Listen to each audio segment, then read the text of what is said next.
Hi everyone. Welcome back. Episode 9. 9. Of the Old Warlock Podcast. Yes. The exciting thing. It was a goal of mine, well, like 4 years ago, to start a sports podcast with some friends of mine. Oh, that's right. I forgot about that. During our research about podcasting, we realized that the average for podcasts is 7 episodes. It's what most get to before they peter out. I think you mentioned that in the last podcast. I think I did, but I just would like to iterate to our listeners. We've accomplished a great thing here. You've moved on. We are past average. We are above average in the podcasting world. The podcasting world, yes. Yes. But in more upsetting news, I did try and figure out what our podcast is ranked in Apple Podcasts. So why would you do that? Curiosity. And they don't even have That's data just for it. depressing. We're not on the list. No. We may as well not even exist. That's very hurtful for you to say that. But I'm sorry. I mean, in the overall scheme of to podcast world, no, we don't exist. Listen, most of our views or listens, air quotes, do come from YouTube. So they're not counted. This is a good point. That's true. We'd probably be somewhere in the top 10,000 if they did. No way. I bet we would. No way. Yeah, there can't be more than 11,000 podcasts. Well, right. I'll bet there are quite a few more than 11,000. You're probably right. But, hi everybody. Hope springs eternal, as they say. Hope springs eternal, Bulger. This is episode 9 of the Old Warlock Podcast. We've already said that. I'm saying it again. You know what you're doing there? What? You're reiterating. There it is. He has an issue with the word iteration. Iterating actually, and reiterating. Actually, you know who taught me that? You did, Bill. It was you. Bill doesn't listen to our podcast. He probably doesn't, so you might never see this. But if you do... You'd be famous. You are the reason that my friend Marcus and I both don't say reiterate. We say iterate. It's because of your vocabulary lists. So you had success there, Bill. Well done. As a teacher. That you traumatized me from ever watching E.T. again. Yeah. Probably shouldn't go into that. No. Did we? I think we did go into that once. I actually think we may have. We did talk about that, yes. We did talk about that. Yeah. But it's enough about us. It was way past enough about us like 4 episodes ago. So. But today we actually have very exciting news for you guys. Well, and this is our directionless banter, which some of you have espoused. Espoused? Sure. That wasn't on the vocab list. No.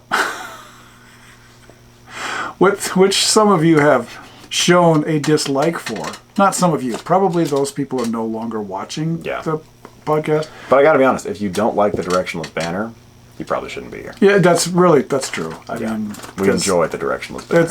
It's for us. Yeah. We do a lot of this just for us. This is what it sounds like every day. It kind of is, actually, yeah. But anyway, back on track.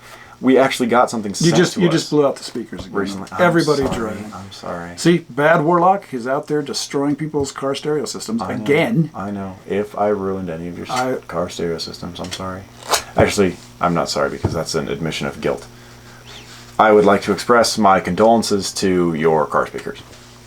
That doesn't help the people who have broken car systems. Anyway.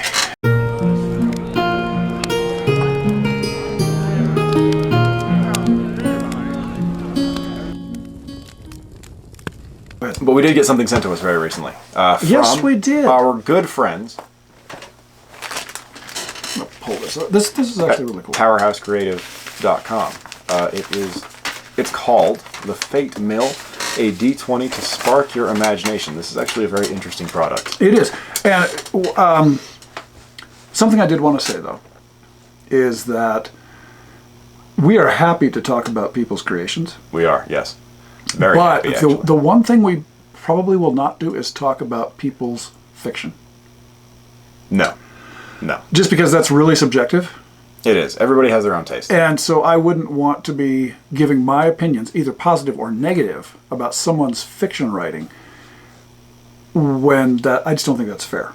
No, and there are a lot of people out there with a lot of very good fiction, and our opinions on whether or not is good don't matter. Yeah, we like a specific I have different interests from him. He has different interests from me. It's all, like you said, it's subjective. That's not to say that we wouldn't want you to send it to us. Yeah, if you want to send it to us, we'll absolutely read it, and we will always appreciate anything that you guys send to us. We'd love to have talk to you about what we think about it.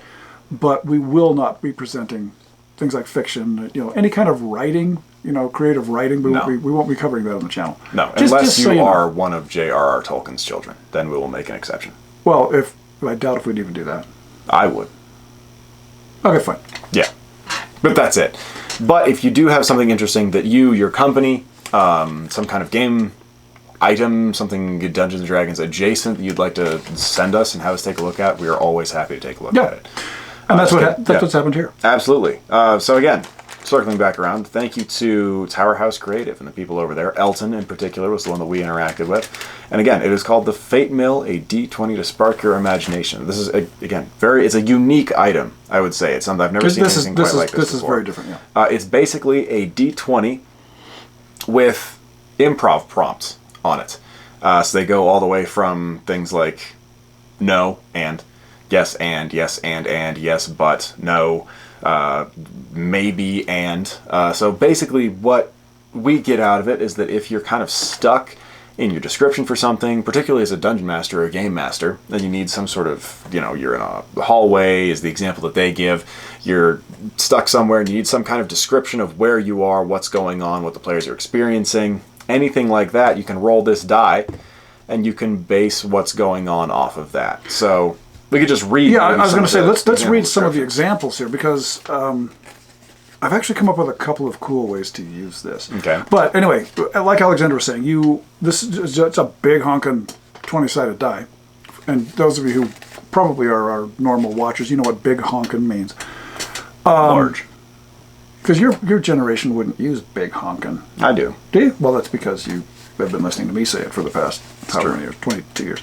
But big 20-sided die, you want to, and I think that really comes down to I think that Tower House Creative is trying to make it so that you have a vehicle to make things more random if you decide to do that. Yes. So you roll a die in a situation, and they have it here.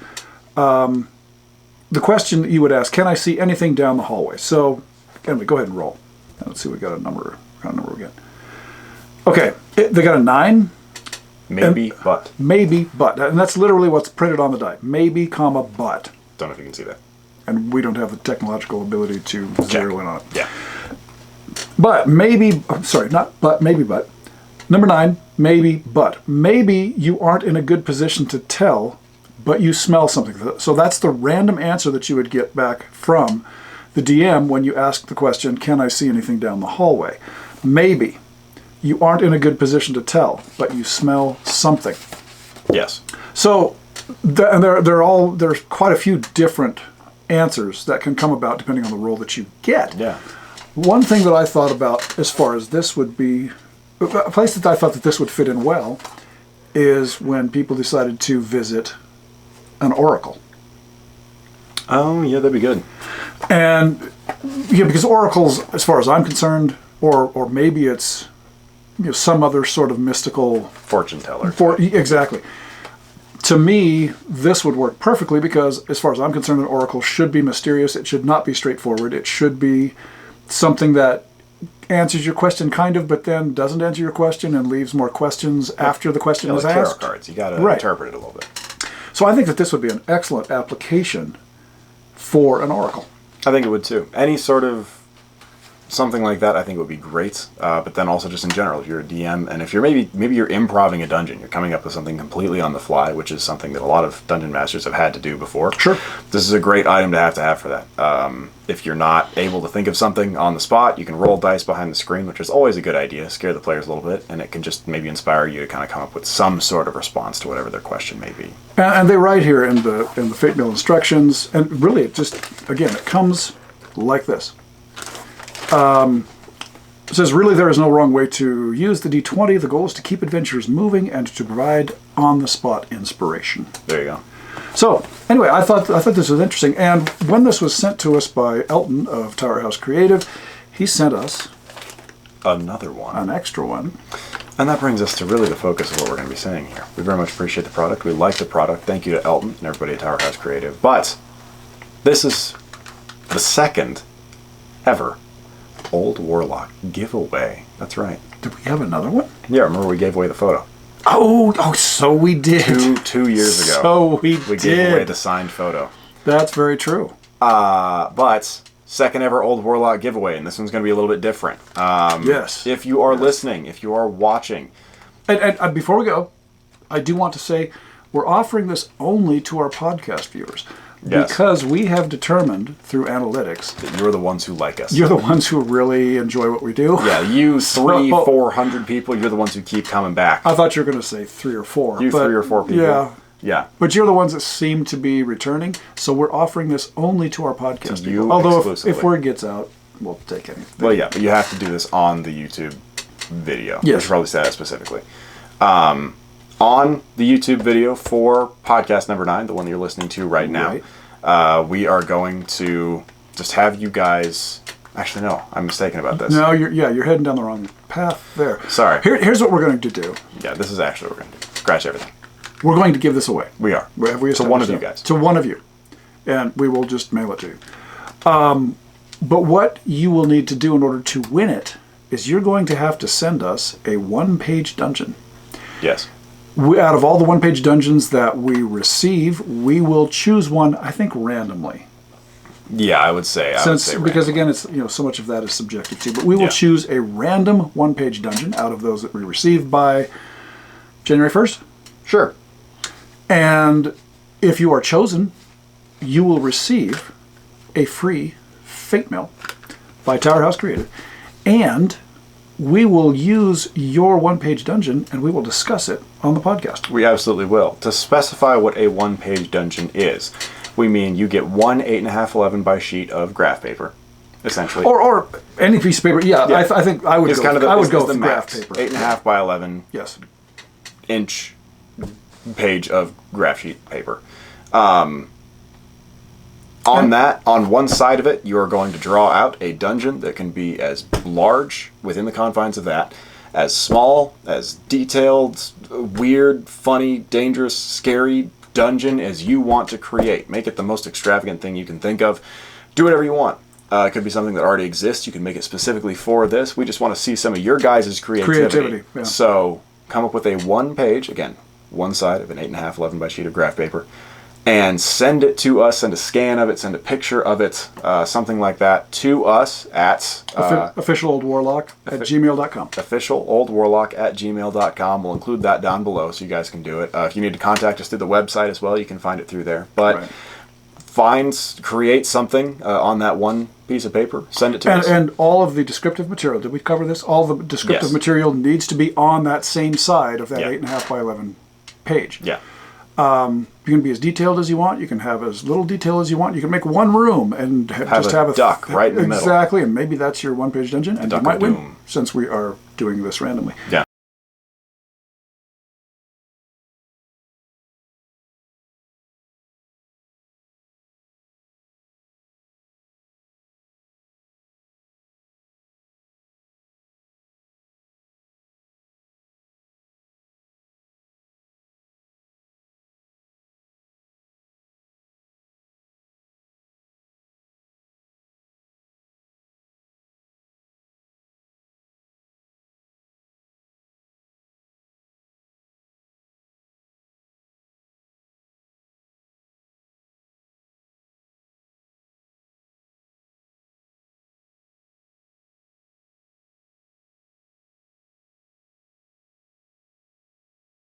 But yes, submit that one-page dungeon to us at that email. Again, it's going to be officialoldwarlock@gmail.com. Just with a first name, something like that. But we'll need your address as well if you end up being the winner. And we will send you this lovely product sent to us by Tower House Creative. Howard House. Very nice. Very nice. Howard House Creative as well. Tower House Creative. It can be yours for the low price of one-page dungeon. Yeah, and again, we just want to see your creativity. Anyway, Absolutely. That's the thing that we recently received in the mail. If you have similar products that you would like us to take a look at, send them on over. Send them on over. And that's not to say that everything will be talked about. If we find a reason where we're not going to want to talk about it, we won't. If there's not enough time, we won't be able to talk about it. But you never know. Yeah, who's to say? We've talked about things that people have sent us before. This is true. Yeah. Anyway, moving on to the next. thing. We're going to change this podcast up a little bit. We're going to do things in a little bit different of an order. And we're going to start off by looking at a random magical item. I believe I did the magical item last time. Would you like to do it this time? I would love to. Yeah. I'm going to do this. And you know what? I'm going to throw in two.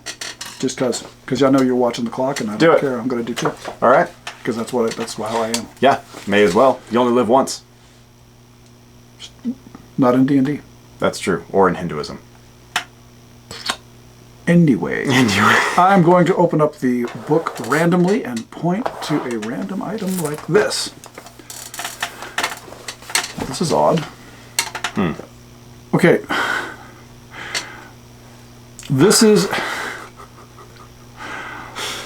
These are balls.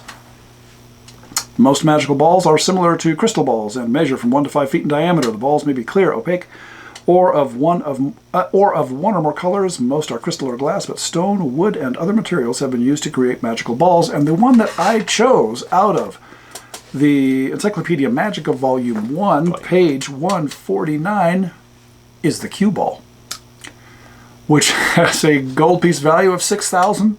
So this must be pretty special. That's a lot of cash. Comes from the Book of Marvelous Magic. This ball looks exactly like a crystal ball, but no images appear in it, and it may look useless. Seems to me like you want to read this with me. Mm-hmm. If carried, however, it can offer advice. Whenever the user is in doubt as to a decision of any kind, the cue ball speaks in a language known to the user, offering its opinion as to the best course of action. The cue ball always has an opinion if asked for advice, though its opinion is entirely random. If a random choice is the only one possible, such as the direction to take at an unexpected intersection. Did that make sense? Yes. This ball, I'm going to read that sentence again. The cue ball always has an opinion if asked for advice, though its opinion is entirely random if a random choice is the only one possible, such as the direction to take at an unexpected intersection. Mind is going here. This ball operates by using ESP on the mind of the user, brilliantly analyzing and applying all the user's knowledge to arrive at its opinion. The cue ball can offer only 3 opinions per day. So not as exciting as I thought it was going to be. I still kind of like it, though. It's not bad. I especially like the fact that if it's random, it just passionately gives you an opinion about No, go left. Yeah. No, that's kind of cool. I kind of like it. One more real quick here. Fun magical item. Okay. This is from the Dungeons & Dragons Rules Cyclopedia. You second editioners should be real familiar with that. This is what is this of? Is this the dart? Yeah. This is the dart of flying. Experience points value 200, gold piece value 600. This dart can be fired at ranges 5 times greater than normal. Wow. If the missile weapon firing this dart is also magical and has an additional range multiplier, the effect is cumulative. Multiply each maximum range by 5. If the missile weapon is not magical, use the maximum ranges.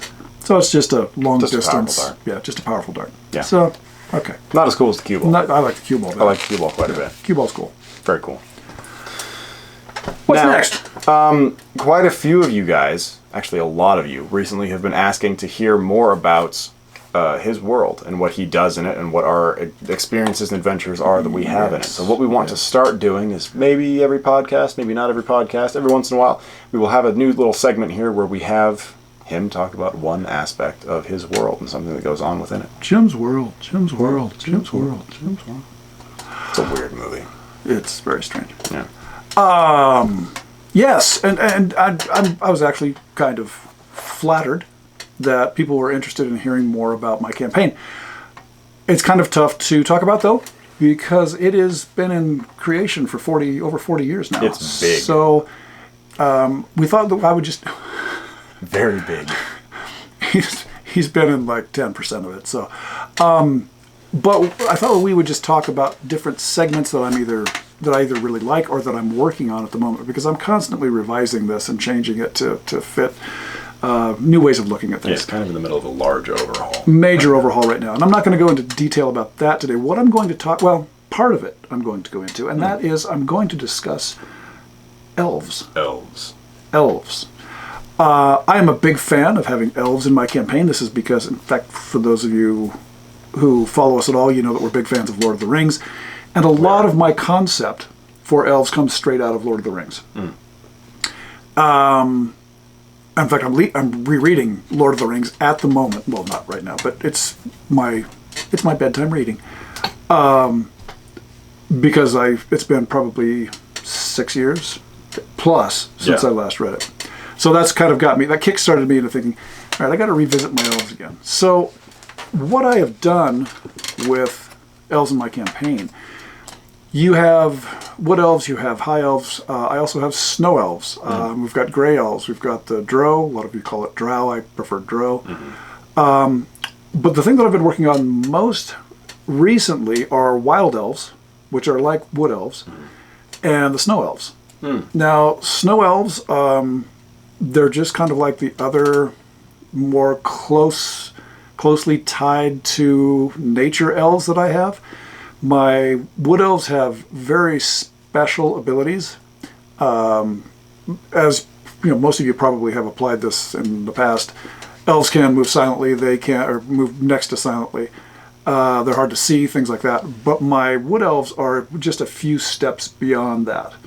But they also, they're less reliant on the use of magic, and they're more reliant on the use of the technology that they've evolved or created or developed. Developed is probably the better term. But, and it's not, I'm not talking technology as in, you know, metal longbows or anything like that. It's more the use of natural materials to make arrows fly farther. So knowing which feathers to attach as fletching, knowing better stone to, because in my world, elves do ausstone arrowheads. Using particular types of stone that aid them in their flight and penetrate deeper. So they get pluses to their longbows. They get more damage to their longbows, things like that. And as you would probably expect, snow elves, which is one of my... It's something that's existed in my world since the very beginning, but I haven't really developed them too much because no one's ever gone to where snow elves live. That's changing for a variety of reasons that folks who follow the podcast and the channel will they'll be able to understand that more in the next month or so. Yeah. Why I'm developing that. But I've been spending a lot of time developing what special nature-related things snow elves have as their abilities. And I think it's going to be very interesting. But we're looking at abilities to travel through snow at a faster rate.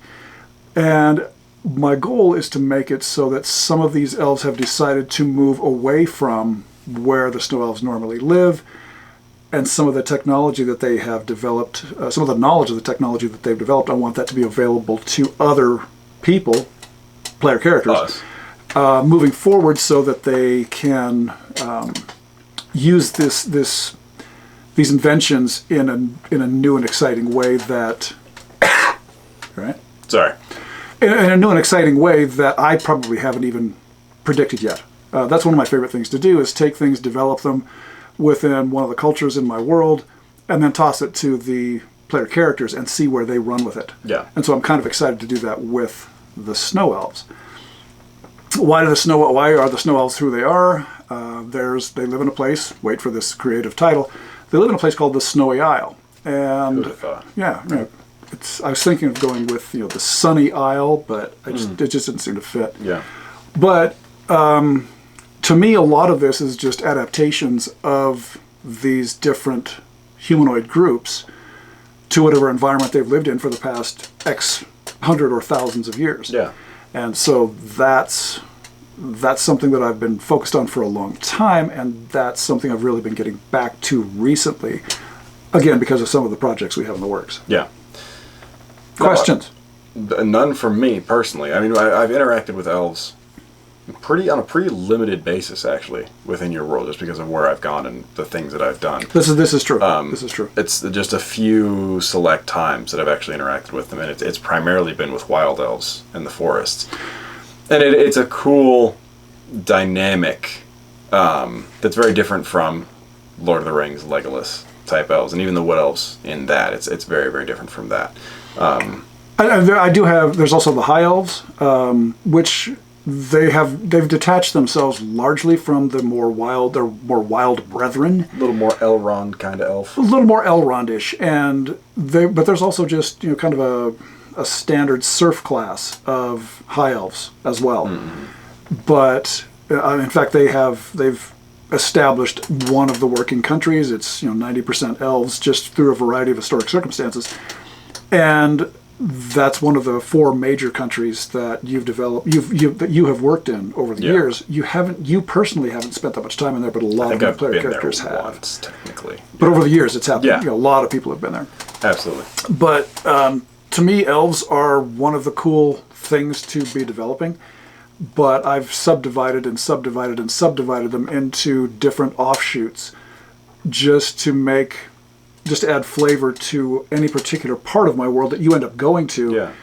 You'll have an understanding of the elves that live there, but they're not going to be the same kettle of fish that you have dealt with in other areas of my campaign. Yes. So just keeps them interesting. You're not going to run into the same type of elf everywhere you go. No, which is exciting, and I like having that variety. That's all I got. Yeah, I mean, I don't want to go. I could go on for another hour on this, but we have limited time in the podcast. But just so you know, working a lot with elves at this point in time. If you have questions about how I use my elves, let me know. Contact me. I'm always happy to talk about myself. And we'd like to hear about how you guys use elves as well. Exactly. For comparative purposes. So comment that down below. That's right.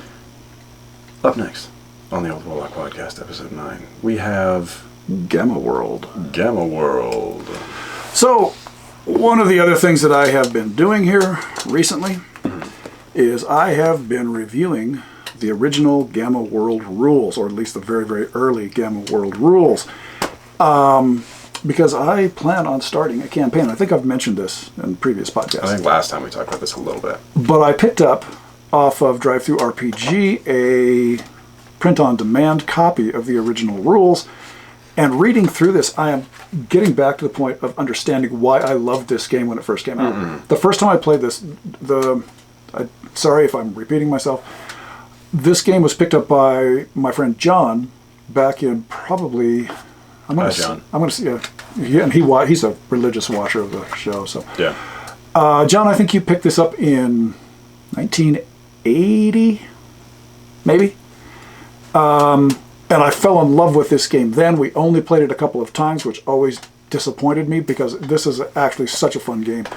Some of the things that I'm remembering about this, and for those of you who play Gamma World or have played Gamma World, I'm sorry if this is repeating itself, but some people probably have not.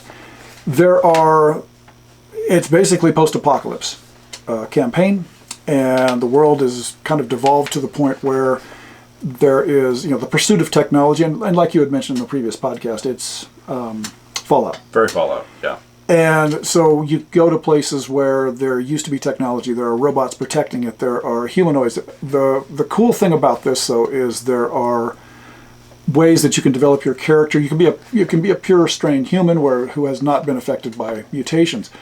But then you can also be one of the beings that has been affected by mutations. And what you do is when you're developing your character, it's kind of like developing a D&D character. But you also roll for mutations. And you roll a percentile, and you can get one of your mutations can mean that you have heightened strength. You can have multiple body parts. You can have oversized body parts. You can have a partial carapace. You can have quills and spines, radiated eyes. You can regenerate. You can have ultravision. You can have all kinds of different cool things that you can use in the course of the adventure. But you also have defects. And so those things are going to end up causing you some problems in the long run as well. So there's mental defenselessness. There's complete mental block. There's anti-reflection for defects. But all of these things combined end up making an extremely unique character. Yeah. That when you party, that's a bad term. When you party with 5 others, when you have five or so other people in your party, and you go out on your adventure, everybody has their own unique set of characteristics. It's not quite the same as I'm a magic user, I'm a cleric, I'm a thief. It is, no, I have 3 arms, or no, I can mentally blast you and fry your brain from the inside out. these characters are so totally unique, you just never know how things are going to end up going. Yeah, and I like that because even I like the defects as well. Yes, because definitely. Like you can take, like we've kind of talked about this a little bit with Dungeons and Dragons before. If you're a gnome or if you're a halfling or something like that, like you might not be able to lift the heaviest thing or run the fastest or something like that, but you can use the other aspects of yourself to still have an interesting character and to be able to do creative things if you use them right. So defects are just a part of the character, and that doesn't make it any less fun to play. It just makes it more interesting because you have to role play. You have to lean into the role playing aspect a little bit more. And I think that that's one of the reasons why I really like this. Yeah. Because you do have to lean into it. You have to embrace the fact that you are not perfect in every way, and you're not there trying to maximize your character. What you're doing is you're taking the character you've been given and you're maximizing what it can do, even though there are many things it can't. And that's the cool thing about this game. Just like people are in real life. Nobody can do everything. Right. So no character should be able to do everything. But there are tons of things in here. They really did a good job, I think, in this very early version of describing what kind of armor class you're going to end up having. You can go from no protection at all to a shield only to furs and skins, all the way up to powered attack and assault armor. You also have lots of different weapons, and the combat system works a little bit different, and I guess the hit point system also works differently. But in a way, I actually somewhat prefer this, and it very closely mirrors the way we do D&D. Does it? Yeah, in terms of, you're not going to end up having 150 hit points for your character. You have X number of hit points that you have to manipulate and work with, and you're not going to be leveling up in quite the same way. Yes, and side note, I would just like to point out that I love this picture. If you guys can see that. So you can see that these rabbits have decided to arm themselves and go on the offensive rather than just be continually hiding under bushes. I hope that you can see that. If not, I will throw it up on the screen for our podcast viewers. Very unexpected. But again, it's just a really well thought out gaming experience. RPG experience. Yeah. And they have no end of mutated plants that you can encounter and mutated animals that you can encounter. And I got to say that this is a deadly game. Oh yeah. It's not something that you're going to go into with if you want to have a character that survives every time you play, and you end up going up in power exponentially each time you get together with your crew. This is probably not going to happen, because this is a tough thing. If you play it according to the way the rules are laid out, this is a tough game to survive in, which is why I like it. Yeah, I don't know, it seems like a lot of these games that you started to collect, which we've talked about the other TSR role-playing games, things like that, he's starting to collect. It seems like there's kind of that aspect to it, of a little bit more danger, a little bit more, you have to think things through, and it's not necessarily all combat oriented. Right. It's a lot more role playing oriented, which I'm very much excited to kind of dive into more. Well, and that's just kind of the concept from the early forms of RPG. Yeah. You're not killing everything. You're not killing everything, and it was almost, and this just hails from Gary Gygax and Dave Arneson and all these other guys who were not before they were role players. They were tabletop wargamers. And it was all about overcoming obstacles. And then this whole, as far as I'm concerned, from what I've observed, the whole idea of raising the level of your character was like an afterthought. Yeah. This was a series of obstacles. In the early days, it was a series of obstacles to overcome. It was deadly, and your survival was what it was all about. And that survival is perfectly mirrored in early wargaming. So, there wasn't it was a either or type thing. Yeah, making it to the next campaign or the next day of playing was what was exciting. Not anything else. Right, but in the early days, one person won, one person lost. Yeah. And you can get accepting loss is something that they leaned into a little more. I think that it was.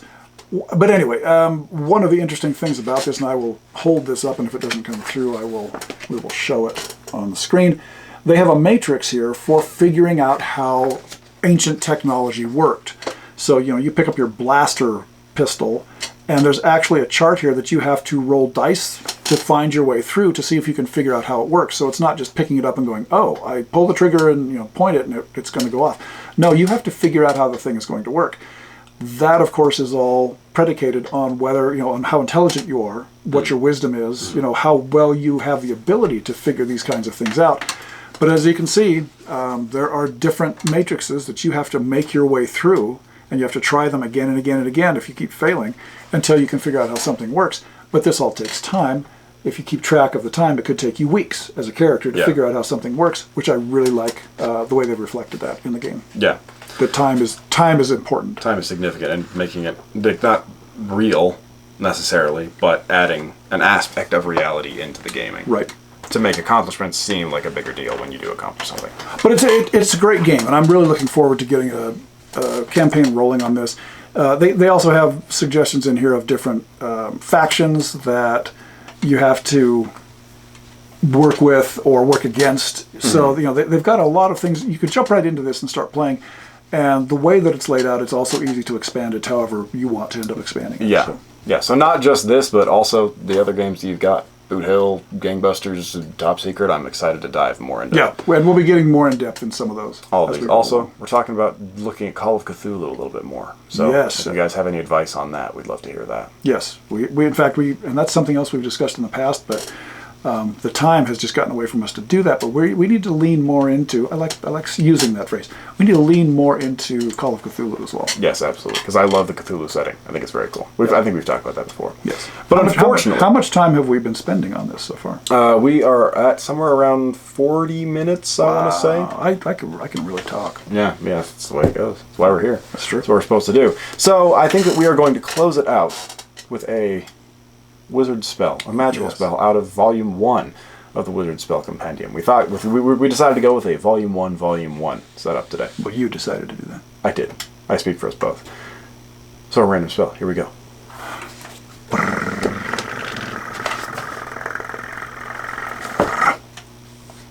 Hold on. Oh, for Pete's sake. Wait a minute. You're not doing random. You just broke the random. It was still random. I just had to turn back to where it started. Oh, sure. Yeah. I caught you as the problem. Today's random spell It's the bad warlock. is the Conjure Greater Elemental. Huh? Nice. Interesting. This spell allows the caster to summon a single greater elemental from an elemental plane. The Conjure Greater Elemental spell is actually 4 spells, each of which must be learned separately. Wow. The wizard can conjure an air, earth, fire, or water elemental with this spell, assuming he or she has the proper version memorized and material component for the particular elemental. The power of the Conjured Greater Elemental depends on the level of the caster. Only 1 greater elemental can be conjured in a day. Then it goes on to give some of the specifics of the nature of the elementals. Wow. So we're talking earth, air, fire, and water. Basically, yeah. Okay, the material component of the spell, besides a great quantity of the element at hand, is a small amount of each one of the following. Air elemental, burning incense. Earth elemental, soft clay. Fire elemental, sulfur and phosphorus. Water elemental is water and sand. So that's kind of cool. Yeah.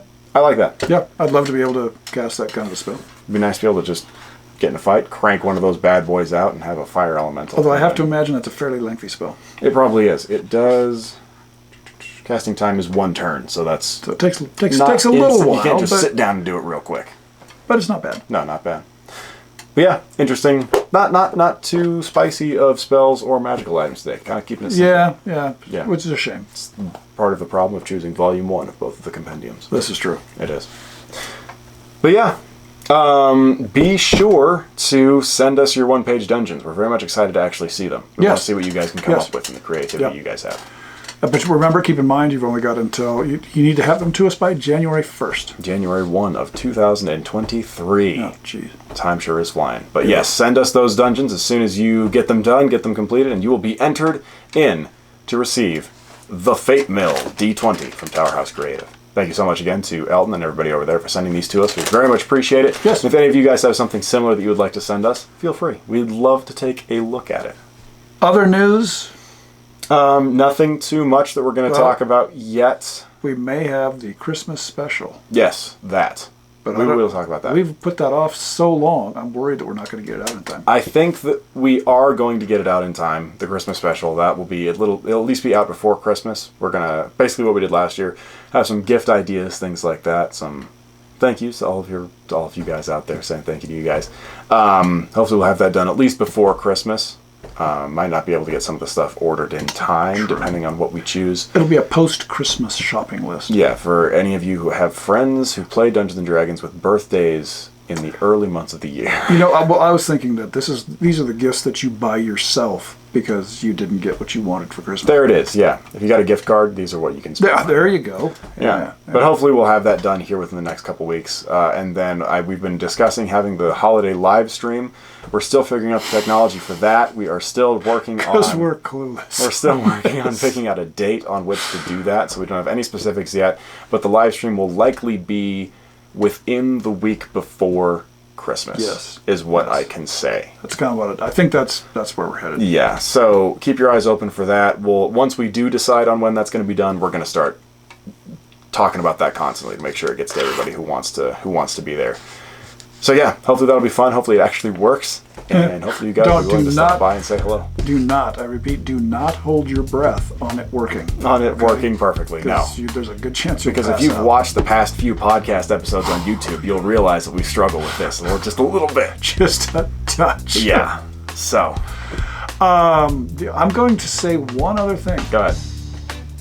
And that is, I'm just going to mention this phrase, because we may have something of interest coming that is related to this, and that is Alebuck's Arcane Emporium. Alebuck's Arcane Emporium. I think we've said that before. And briefly. I'm just bringing it up again. That's all I'm going to say. But keep an eye out for Alebuck's Arcane Emporium. Please do. There'll be some things from that coming very soon. Anyway, I'm Jim. I'm Alex. Keep your sword on free. Look at the links below. Bye-bye. Bye.